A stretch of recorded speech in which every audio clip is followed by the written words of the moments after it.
ادخلوا الجنة أنتم وأزواجكم تحبرون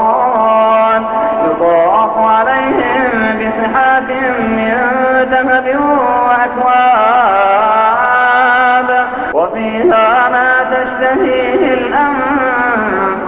وتلذ الأعين وأنتم فيها خالدون وتلك الجنة التي أورثتموها بما كنتم تعملون لكم فيها فاكهة